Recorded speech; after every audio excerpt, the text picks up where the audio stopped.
C'est toujours dans le cadre de la sensibilisation des populations pour qu'elles prennent en compte l'assainissement dans leur environnement. Et vous avez constaté avec moi des gens qui sont assis dans les ordures et en train de vendre.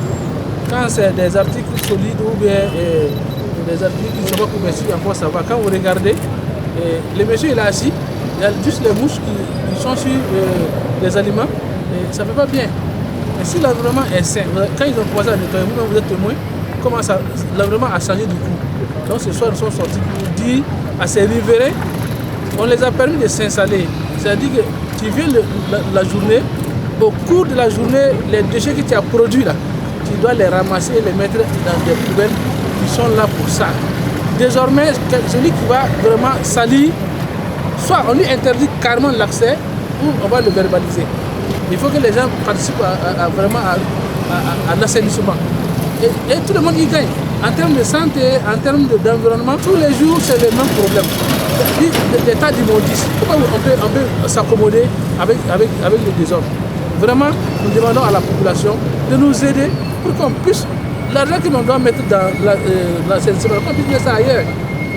Voilà. Tous les jours, on se bat, et toujours la ville est sale. Et tout le monde reconnaît que la ville est sale, et personne ne nous aide à assainir ça. Ça, c'est un autre problème aussi. Donc actuellement, là, le message est clair.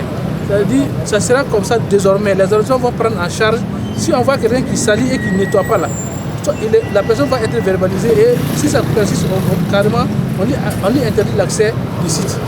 C'est clair. Les caniveaux à ciel ouvert, je ne peux pas expliquer cela. Parce que si aujourd'hui chacun prend ses déchets à les mettre dans une poubelle, c'est-à-dire que vous avez certainement des feuilles mortes des arbres dans les caniveaux, mais pas des chargés plastiques, pas par exemple des débris d'aliments. Nous allons être très fermes là-dessus.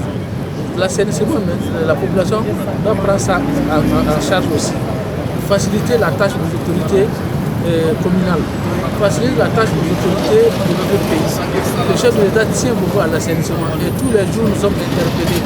Nous dit qu'il y a des tas d'immondices ici, il y a des saletés ici. Donc nous aussi, nous allons nous battre comme on peut, mais on va demander que la population aussi participe. C'est à cette seule but-là que nous allons parvenir à assainir notre environnement pour éviter les maladies, pour éviter les inondations. Nous venons de donner le top départ et la situation va continuer. Vous voyez, on a laissé d'autres équipes en train de continuer à sensibiliser. Tous les arrondissements vont prendre le relais. C'est-à-dire que désormais, ça sera comme ça. Le message est clair pour tout le monde.